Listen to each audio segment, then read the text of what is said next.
दोस्तों, अभी कुछ रोज़ पहले व्हाट्सएप पर एक मैसेज आया था। इसमें विनोद दुआ साहब किसी तकरीब में बीइंग इंडियन के ऊपर एक लेक्चर दे रहे थे। बेइंतहा नफीस इंसान है, खूबसूरत अंदाज़ बयां है और सच्चे सहाफ़ी हैं। ईमानदाराना सहाफ़त के उन सुतूनों में से हैं जिनके ऊपर अभी यकीन बाकी है। तो वो अपने मेरी खुशकिस्मती है कि वो मुझ पे कुछ मेहरबान हैं, मेरे उनसे मरासिम हैं। अपने इस लेक्चर में वो अपनी ज़िंदगी के अपनी ज़ाती ज़िंदगी के तजुर्बात से बीइंग इंडियन के मायने समझा रहे थे।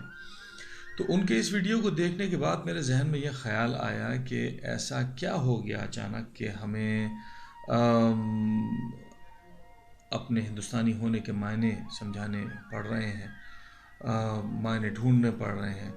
और मेरे ख़्याल में जब किसी फितरी इंसानी एहसास को या जज्बे को अल्फाज देने की कोशिश की जाने लगे तो इसका मतलब ये है कि कुछ गड़बड़ है।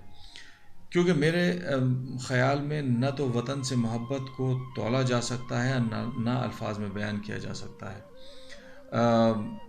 ऐसा समझ लीजिए जैसे कि माँ के तक़द्दुस को कोई एक दिन मुअय्यन नहीं किया जा सकता। जैसे मदर्स डे मनाया जाता है, तो माँ का एहतराम वो इंसान के जहन में है, उसके वजूद में है। उसके लिए कोई एक पर्टिकुलर डे फ़िक्स कर देना मेरे हिसाब से कुछ बहुत मुनासिब बात नहीं है। इसी तरीके से वतन से मोहब्बत भी कुछ नारों की मोहताज नहीं है। खैर बहरहाल, मैंने जब अपनी ज़िंदगी में इस चीज़ के मायने ढूंढे, बीइंग इंडियन मेरे लिए क्या है, कभी असल में ज़रूरत ही नहीं पड़ी कि इसके बारे में सोचा जाए।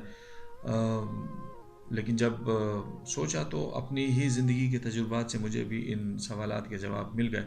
वो मैं आपसे शेयर करना चाहता हूँ। मेरे वालिद साहब मरहूम सरकारी मुलाजमत में थे और उनकी ट्रांसफ़रेबल पोस्ट थी और हम उनके साथ कई शहरों में रहे, जगह जगह हम जाते थे और उनके महकमे की जो कॉलोनीज़ होती थी उनमें ही हम लोगों को एकोमोडेशन मिलती थी और ज़्यादातर उसमें गैर मुस्लिम लोग होते थे जिनके बीच में हमारा पूरा बचपना गुज़रा। बाबूजी के जो एक हम प्याला हमने वाला एक राजदार जो दोस्त थे, ओपी अग्रवाल साहब, तो उनसे हम लोगों के घर के मरासिम इस चीज़ से अंदाज़ा लगाया जा सकता है कि उनके बच्चे बाबूजी और अम्मी को ताऊजी और ताईजी कहते थे और हमेशा जब भी उनसे मिलते थे तो उनके पैर छूते थे।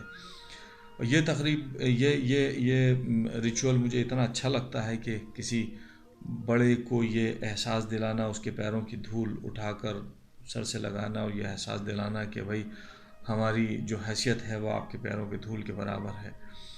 तो वो ये ऐसा करते थे और हमारे घर के तमाम तकरीबात में अग्रवाल अंकल की ज़िम्मेदारियां होती थीं और इसी तरह से उनके घर की तकरीबात में बाबूजी का अहम रोल होता था। और बिल्कुल हम लोगों के यहाँ इस तरह से आना जाना था जैसे दो सगे भाइयों के घरों के बीच में आना जाना होता है। उनके एक बेटे ने एमयू से एमबीबीएस और एमडी किया, फिर वो सऊदी अरब चले गए और वहाँ से जब कुछ अरसे के बाद लौटे, उनका बेटा बड़ा हो गया था, स्कूल जाने लगा था और वो कुरान की आयतें इतने फ्लुएंटली पढ़ता था कि वो नोबडी कुड मेक आउट। और उसके माँ बाप बड़े सुरखरू होकर उससे बच्चे से कहते थे कि बेटे ज़रा वो वाली आयत सुनाओ। तो to me this is being Indian. हमारा तमाम बचपन इसी माहौल में गुज़रा और अब हमें बड़ी बेचैनी हो रही है जब हमसे इस चीज़ के मायने पूछे जा रहे हैं या ये ये समझा जा रहा है कि वी आर लेसर इंडियंस। एक और मैं आपके साथ बहुत खूबसूरत तजुर्बा शेयर करना चाहता हूँ। अपने अपने बचपन का ही, मैं जिस स्कूल में पढ़ता था वो एक क्रिश्चियन मिशनरी स्कूल है, और हमारे शहर में क्रिश्चियंस की आबादी बहुत कम है, हिंदू और मुसलमानों की तकरीबन आधी आधी आबादी है। और इस शहर में क्रिश्चियन मिशनरीज़ बहुत सेल्फलेस तरीक़े से अपनी मजहबी ड्यूटी को अंजाम दे रहे हैं।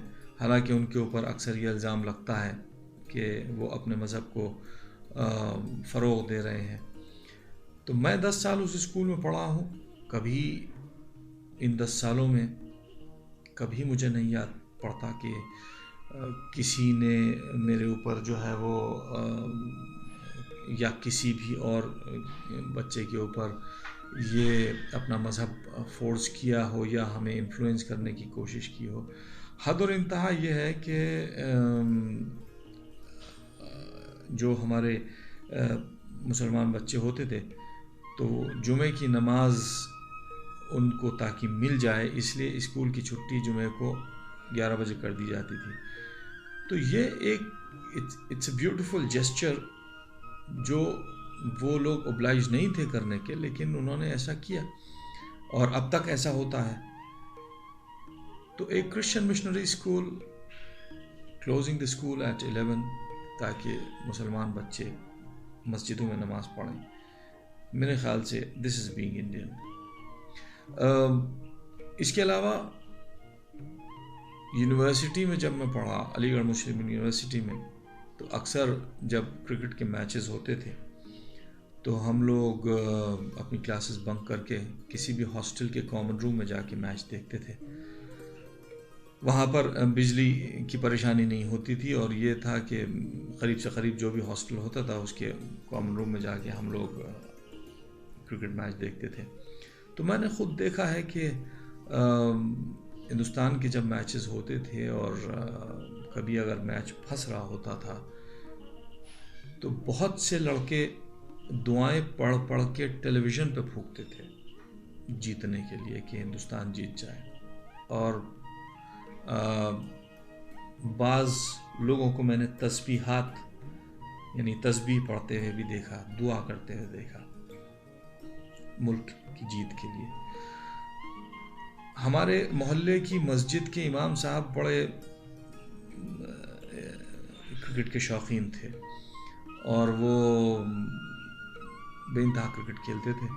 अक्सर व बेशतर ऐसा हुआ कि मैच खेलते खेलते जब ख्याल आया नमाज का वक्त हुआ तो ऐसी पैड बांधे बांधे और तेज़ी से साइकिल दौड़ाते हुए मस्जिद गए और जाके उन्होंने नमाज़ पढ़ाई और नमाज़ पढ़ा के फिर आ गए अपना बैटिंग करने के लिए।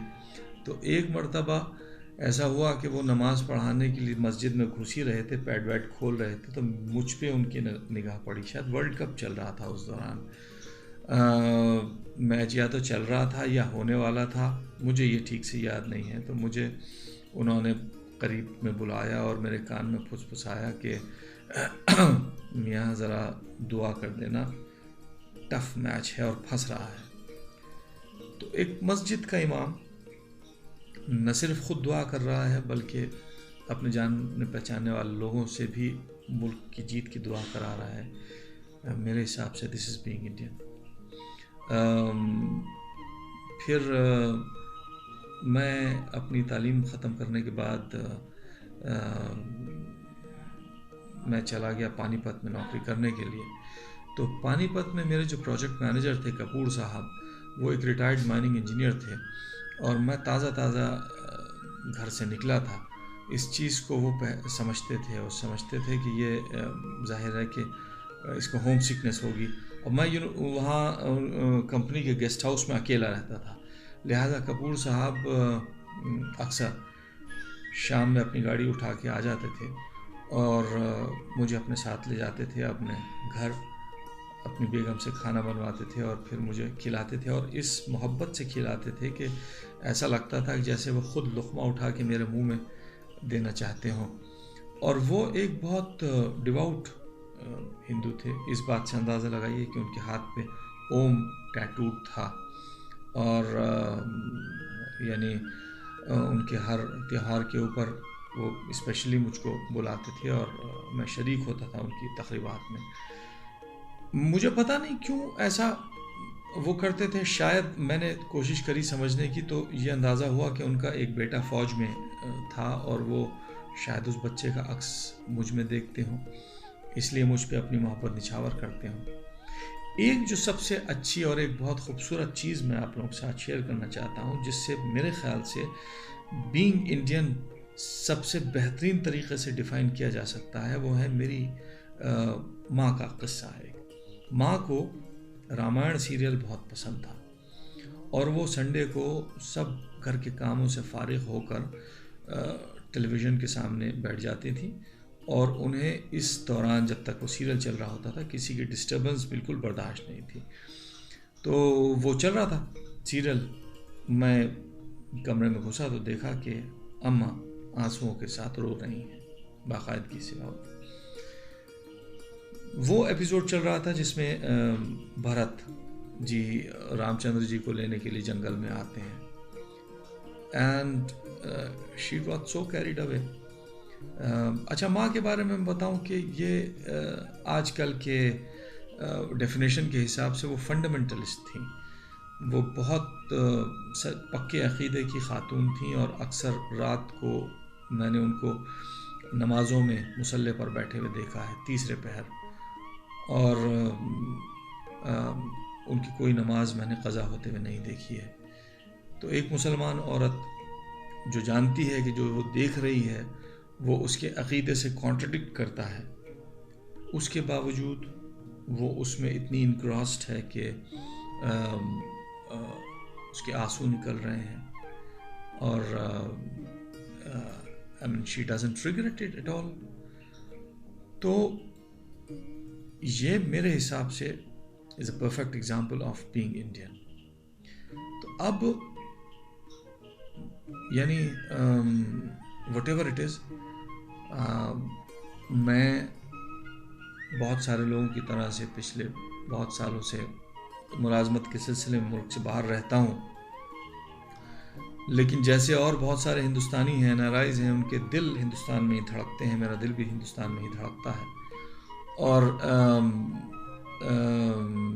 मेरे पास बहुत सारे मौक़े थे ऐसे, मेरे बहुत सारे दोस्तों ने अवेल किए जो कुछ अरसा यहाँ रुके, उसके बाद फिर ऑस्ट्रेलिया और अमेरिका या कनाडा माइग्रेट कर गए।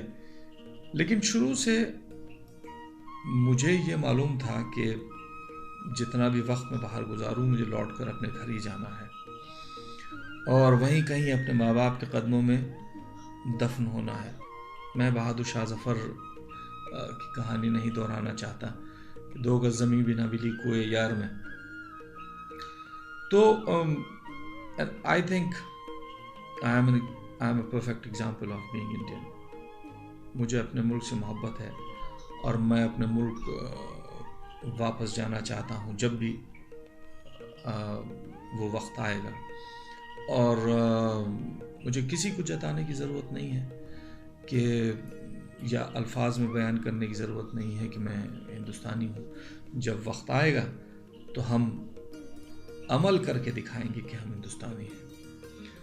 और आखिर में जो लोग इस किस्म की नफ़रत फैला रहे हैं उनके लिए इन अल्फाज के साथ मैं रुख़्सत ले रहा हूँ कि तेरी नफ़रत में वो दम नहीं, तेरी नफ़रत में वो दम नहीं जो मेरी चाहत को मिटा दे। मेरी चाहत का समंदर तेरी सोच से भी गहरा है। शुक्रिया। Friends, put your hands together and welcome leading personality in the world of news, respected Vinod Dua sir, who will speak to us on being Indian.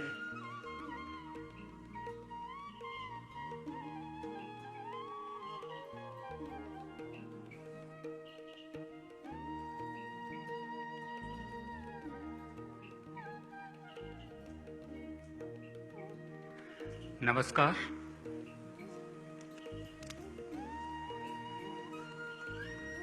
जब मैंने फैसला किया कि मैं इस विषय पर बात करूंगा कि बीइंग इंडियन क्या है, भारतीय होना क्या है, अभी सुबह मैं नाश्ता कर रहा था और सोच रहा था कि मैं आपसे क्या बात करूंगा, क्या बोलूंगा। इतने में एक साहब आए, कुर्सी खींचकर, बिना पूछे कुर्सी खींचकर बैठे और बोले, I hope I am not disturbing you. I said this is being Indian.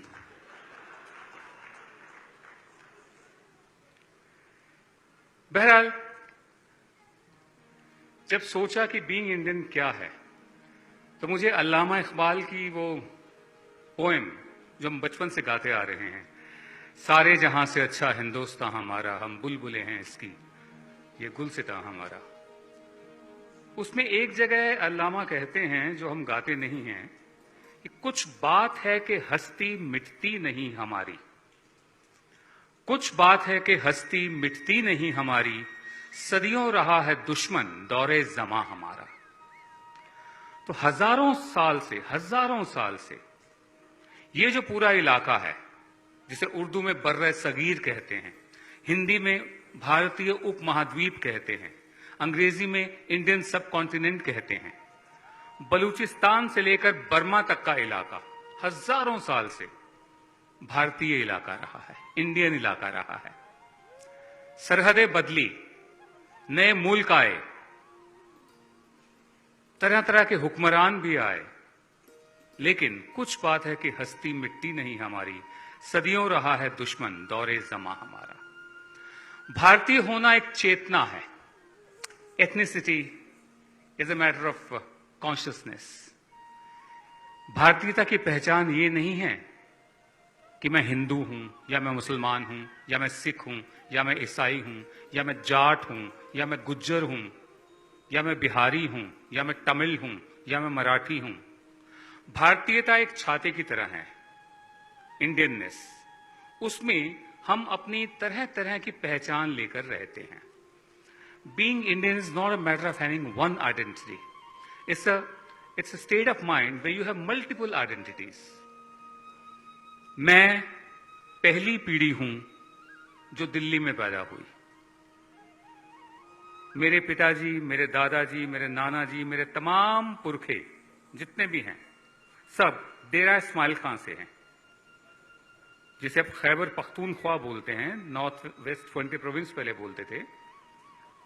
हम वो पख्तून हैं जो कन्वर्ट नहीं किए थे, लिहाजा सन 47 के बाद हमें इस तरफ आना पड़ा था। लेकिन अगर मैं आज ये कहूं कि मैं सिर्फ यहीं का हूं, तो मेरी हस्ती नामुकम्मिल है। मेरी हस्ती में डेरा इस्माइल खान है, मेरी हस्ती में पाकिस्तान के मेरे वो दोस्त हैं जो मेरी जुबान बोलते हैं, जिनकी जुबान मैं बोलता हूं। तो मेरी पहचान क्या है? क्या मुझ पर एक पहचान थोपी जा सकती है कि इंडियन होने के लिए तिलक लगाना जरूरी है, हिंदू होने के लिए भगवा पहनना जरूरी है, मुसलमान होने के लिए हरा पहनना जरूरी है? जो अलामत जिसे बोलते हैं उर्दू में, निशानी, उसको लेकर जनाब भीष्म साहनी ने, जिन्होंने तमस नाम का एक सीरियल लिखा था, बहुत खूबसूरत बयान किया है कि कैसे पार्टीशन के दौरान इकबाल सिंह वहां के मुसलमानों के हाथ में आ गया। उन्होंने कहा, तू दीन कबूल कर ले वरना मार देंगे। और किस तरह से अलामतें बदल गई। दाढ़ी लंबी थी, वो थोड़ी छोटी हो गई, और बाल लंबे थे, वो छोटे हो गए। शाम होते होते इकबाल सिंह इकबाल अहमद बन गया। क्या इससे वो शख्स बदल गया? उसके एहसासात जो भी थे वो बदल गए क्या? उसकी पहचान खत्म हो गई क्या? बिल्कुल नहीं। ये जो पूरा इलाका है, जिसे आज हम बलूचिस्तान कहते हैं, उधर म्यांमार कहते हैं जो बर्मा था, ये पूरा बर्रा सगीर जो है, यहां पर विरासत ये उन लोगों की है जो हिजरत करके आए हैं, जो माइग्रेट होकर आए हैं। Migration is a fact of life, historical fact of life. इंसान, पंछी, जानवर जगह जगह माइग्रेट करते हैं, उन्हीं से ही मुल्क बनते हैं और पहचान उन्हीं से ही बनती है। मैं आपको कुछ सुनाना चाहता हूं।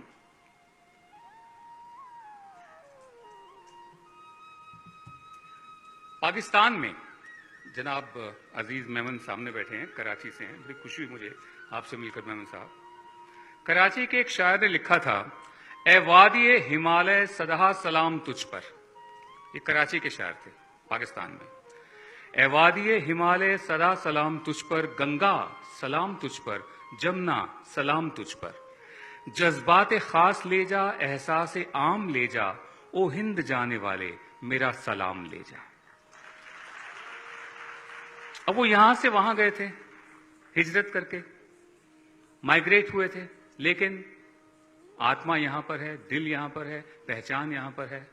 तो उनका ये कहना था, ए वादिये हिमालय सदा सलाम तुझ पर, गंगा सलाम तुझ पर, जमुना सलाम तुझ पर, जज्बात खास ले जा, एहसास आम ले जा, ओ हिंद जाने वाले मेरा सलाम ले जा।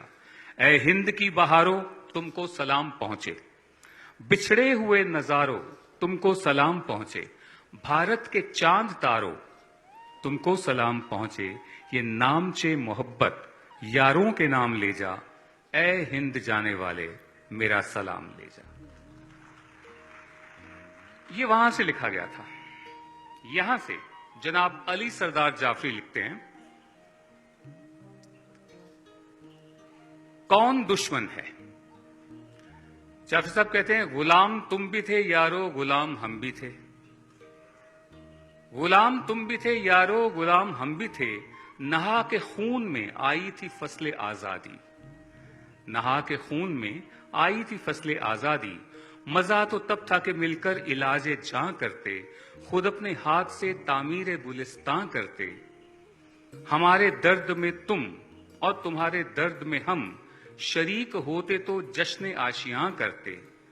तुम आओ गुलशने लाहौर से चमन बरदोश, तुम आओ गुलशने लाहौर से चमन बरदोश, हम आए सुबह बनारस की रोशनी लेकर, हिमालय की हवाओं की ताजगी लेकर, और उसके बाद ये पहुंची और इसके बाद ये पूछे।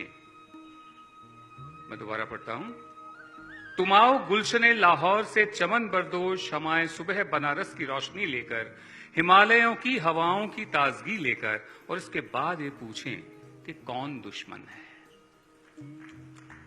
उसके बाद ये पूछे कि कौन दुश्मन है, कौन हिंदुस्तानी है, कौन पाकिस्तानी है, कौन बांग्लादेशी है, कौन नेपाली है, कौन बर्मा का रहने वाला है। ये पूरा इलाका, इसकी फिजा ऐसी है जिसके बिना हम खुद को मुकम्मल महसूस कर ही नहीं सकते। तो being Indian is belonging to the cultural and historical heritage of Indian subcontinent, despite your respective countries, your respective language, caste, creed, color, religion, etc. Number one. दूसरी बात मैं ये कहना चाहता हूं कि जो हमारी विरासत है, जो विरसा है हमारा, वो इंडस वैली सिविलाइजेशन भी है, वो इंडो गैंजेटिक प्लेन की सिविलाइजेशन भी है, गंग जमनी तहजीब जिसे हम कहते हैं। वो वेद भी हमारे उतने ही हैं जितने रविन्द्रनाथ टैगोर हमारे बंगाल से और काजी नजरुल इस्लाम बांग्लादेश से हैं। हमारी हस्ती इन सब के बिना मुकम्मिल नहीं है। आप कभी गौर कीजिए, कल्चरल कंटिन्यूम एक शब्द है, हम वो इस्तेमाल करते हैं। जब हम कल्चरल कंटिन्यूम शब्द का इस्तेमाल करते हैं तो हम पाएंगे कि जगह जगह आपको वो सब मिल जाएगा। हल्दी, टर्मरिक हर जगह इस्तेमाल होती है। यार्डेज, बिना सिला कपड़ा, मद्रास में, आंध्रा में, केरला में उसे वेष्टी कहेंगे, लुंगी कहेंगे उत्तर भारत के इलाकों में, लाचा कहेंगे पंजाब में, अनस्टिच्ड क्लोथ, वो भी एक कल्चरल कंटिन्यूम है। जब सब कुछ हमारा साझा है तो फिर ये सवाल उठता ही कैसे कि तुम हो, हम हैं। राशन का खाना सब खाते हैं, गेहूं एक सा मिलता है। मैं आपको एक और चीज सुनाना चाहता हूं। मैं दरअसल कोई स्पीच वगैरह देने नहीं आया हूं यहां पर, जो कुछ मेरे जहन में आ रहा है मैं आपके सामने पढ़ रहा हूं। आजकल ये जो शोर चल रहा है कि घर वापसी हो रही है या कुछ भूले भटके लोग चले गए थे, हकीकत यह है कि हमारी वर्ण व्यवस्था ने बहुत लोगों को ऊपर जाने से रोका। कुछ ऐसे मजहब यहाँ पर आए, सिक्खी यहाँ पैदा हुई, इस्लाम 710 ईस्वी में बरा सगीर में आया था, सिंध में मोहम्मद बिन कासिम, क्रिश्चियनिटी उससे पहले आ चुकी थी। जहाँ जहाँ लोगों को लगा कि यहाँ बराबरी का मौका हमें मिल सकता है, हम भी ऊपर चल सकते हैं, इंटरकास्ट मैरिज की मनाही नहीं है, वहाँ वहाँ लोग जाते गए। अब एक बार फिर पिछले कुछ सालों से ये जो चल रहा है कि घर वापसी और मंदिर मस्जिद का झगड़ा, हिंदू मुस्लिम का भी, उस पे एक शायर है हमारे यहाँ के जनाब अदम गोंडवी साहब। उनका कहना है, हिंदू या मुस्लिम के एहसासात को मत छेड़िए। Now this is being Indian, this is being truly Indian. हिंदू या मुस्लिम के एहसासात को मत छेड़िए, अपनी कुर्सी के लिए जज्बात को मत छेड़िए। हम में कोई हूण है, माइग्रेशन, तरह तरह से लोग आए, नए नए रेसेस बनी यहाँ पर, अब जाट हैं, उनको अभी तक वह जगह नहीं दी गई है वर्ण व्यवस्था में कि वो ब्राह्मण है, क्षत्रिय हैं, वैश्य हैं, शूद्र है, इसलिए रिजर्वेशन, अफर्मेटिव एक्शन जिसे हम बोलते, वो भी हुआ। हम में कोई हूण, कोई शक, कोई मंगोल है, दफन है जो बात, अब उस बात को मत छेड़िए। अगर गलतियां बाबर की थी, जुम्मन का घर फिर क्यों जले? गलतियां बाबर की थी, जुम्मन का घर फिर क्यों जले? ऐसे नाजुक वक्त में हालात को मत छेड़िए। है कहां हिटलर, हलाकू, जार या चंगेज खां, मिट गए सब। है कहां हिटलर, हलाकू, जार या चंगेज खां, मिट गए सब। कौम की औकात को मत छेड़िए। So friends, in my mind, being Indian is belonging to the great Indian subcontinent with a great history of thousands of years. The borders have kept changing, new countries have come up and gone, different kind of rulers came. जब आजादी हुई थी यहाँ पर सन 47 में, करीब 350 पौने 400 राजे रजवाड़े भी थे यहाँ पर, वो भी गए, कोई नहीं रहा तो भारतीय रहा, इंडियन रहा। मेरे पाकिस्तानी दोस्त जो हैं वो पाकिस्तानी इंडियन है, मैं पाकिस्तानी नहीं हूं, लेकिन मेरी हस्ती मुकम्मिल है ही नहीं डेरा इस्माइल खां के बगैर, लाहौर के बगैर। पूरी किस्से कहानियों में मैं बड़ा हुआ हूं। मेरी वाइफ यहां पर आई हुई है, वो by profession she is a medical doctor, she is a Tamil, लेकिन पड़ोसी बंगाली थे, फ्लुएंट बांग्ला बोलती हैं वो। This is being Indian. मैं ज्यादा लंबा चौड़ा भाषण नहीं दूंगा। I think I have made my point. Being Indian is not being a Hindu, is not being a Muslim, is not being a Sikh और अ क्रिश्चियन और a Parsi, not having a caste identity. Have your identities, be proud of them, but Indianness is an umbrella under which you can have multiple identities. Thank you very much.